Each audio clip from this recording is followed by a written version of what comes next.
Hello friends, there has been plenty amount of chatter about AI lately, many worrying about the jobs it might replace. But today I'm here to reveal rather a startling truth about how AI could impact doctors' job security.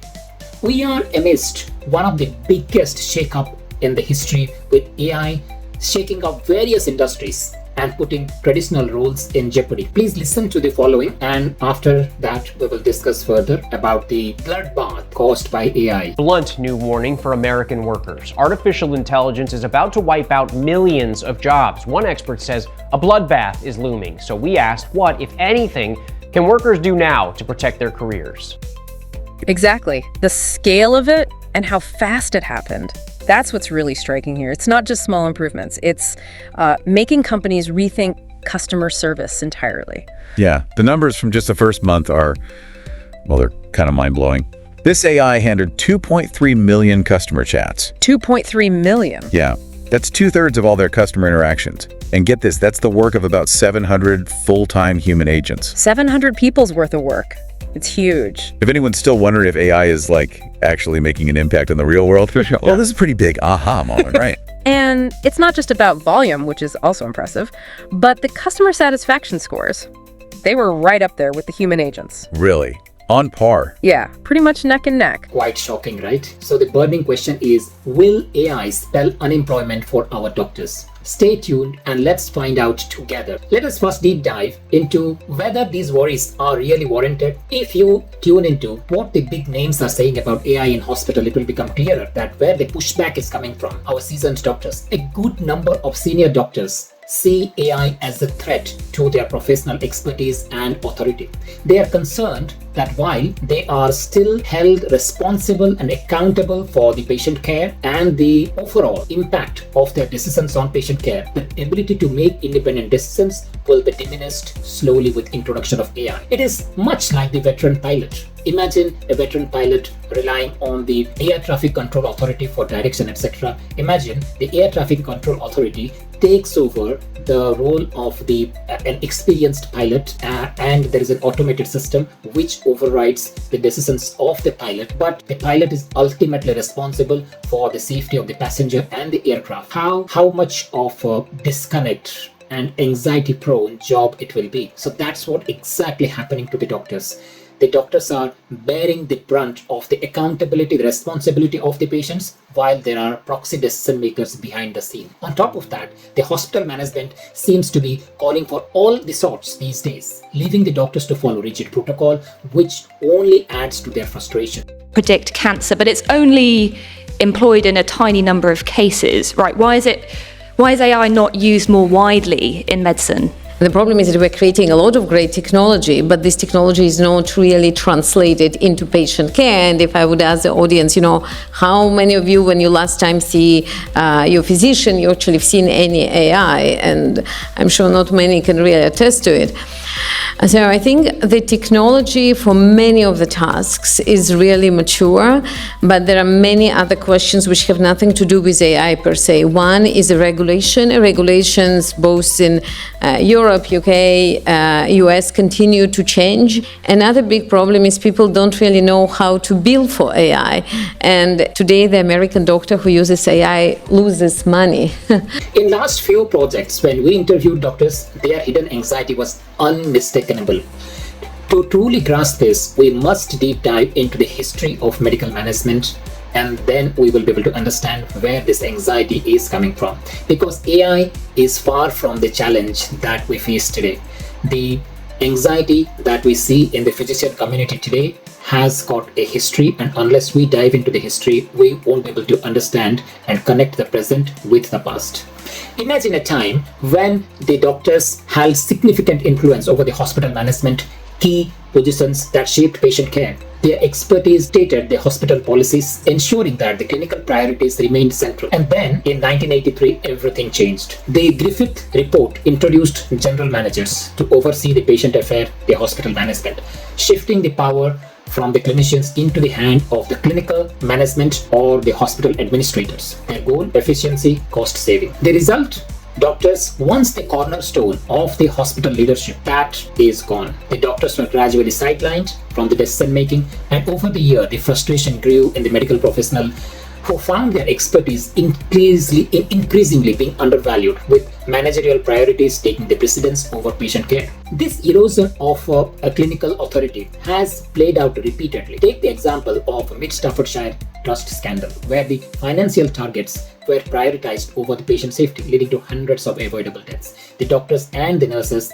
raised concerns, but the management dismissed them, preferring a polished public image over addressing the life-threatening failures. And same is the case of Shrewsbury and Telford Hospital NHS Trust scandal, which unfolded over 2 decades, and repeated warning about unsafe maternity care were brushed aside, and leading to avoidable death and harm to mothers and babies. And the history repeats itself because the significant portion of the hospital employees, those are the doctors, the senior doctors, the consultants, they have been sidelined, and therefore there is a tussle, as we see in various other cases, like for example the case of Patterson scandal, how surgeon Ian Patterson performed unnecessary and harmful surgeries for years. Despite his colleagues raising concerns, the hospital executives failed to act, allowing the malpractice to continue unchecked. The pattern repeated itself in case of Lucy Letby's case at Countess of Chester Hospital. The doctor flagged suspicious baby deaths, but instead of investigating, the hospital executives put the doctors into mediation and discouraged further escalations, allowing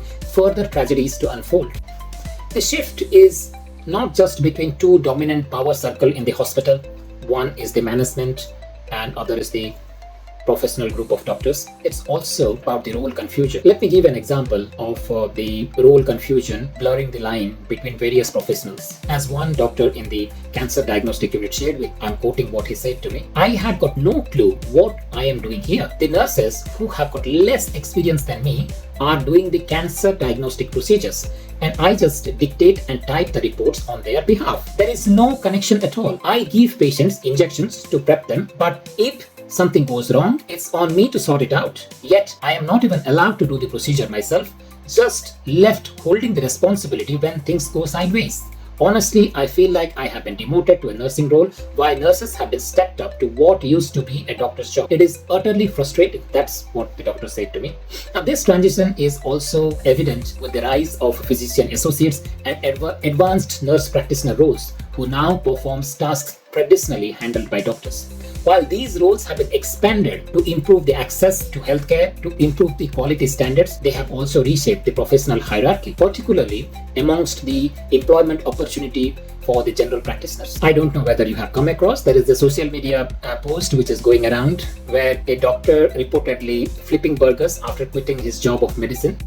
I'm quitting medicine to flip burgers. While the authenticity of this claim is unclear to me, the prominent figures like Dr. Steve Taylor, a GP spokesperson from Manchester, I believe, spoke to Sky News and confirmed that some of the newly qualified general practitioners are working in gig economy jobs like Uber driving due to lack of suitable medical positions to pay bills, etc. Now, the situation is dire. Salaried GP roles are becoming rare. The vacancies are filled with semi-trained professionals like physician associates, and some of the positions now attract more than 50 applicants for a single role. This frustration is even made worse by the stark difference in the training requirement for the doctors versus physician associates. Traditionally, the doctors had to put 10 to 15 years in study, slogging through the medical school, their training program, the ST training program, the core training program, clocking up to 15,000 to 20,000 hours of hands-on experience and tackling multiple grueling exams, fellowships, etc. On the other hand, physician associates complete only 2 to 3 years of master's program, just 1,600 to 2,000 hours of clinical exposure. And that also does not need any national licensing exam. Yet, despite these differences, the newly qualified physician associates often end up with higher training salaries, better work-life balance, and far less need to approve themselves for job placement. After sinking up to £435,000, that's what is the cost of training for 12 years as per the Royal Society figures, projections, into their training, many of the doctors are left wondering why did they go through all of this, only to end up competing with professionals who trained fractions of their times. I'm pointing towards the physician associates here. When we look at these historical trends, then we can understand where today's doctors' frustrations is coming from. This historical trend is fueling the doctor's skepticism towards AI. Although AI actually, according to the World Economic Forum data, will completely change the outlook of healthcare sector. It will bring unprecedented amount of efficiency. Many physicians worry that it will cause marginalize their expertise, but it's not entirely true.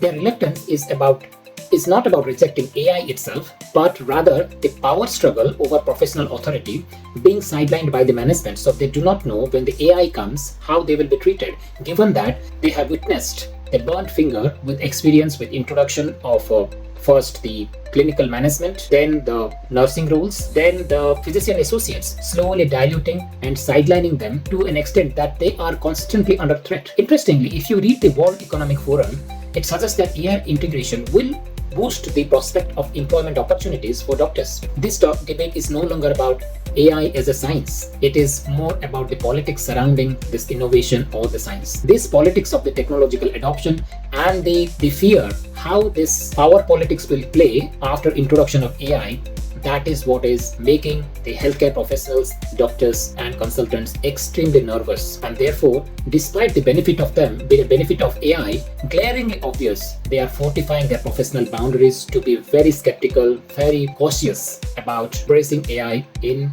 their clinical life. Now in my next video, I'm going to deep dive into broader landscape of AI in healthcare, how it is evolving. I'll give you some stories from ground zero. So if you found this discussion insightful, please hit that bell icon, share the video and subscribe for more deep dive into the intersection of technology and medicine, and don't forget to turn on the notification so you never miss an update. Thank you. See you again.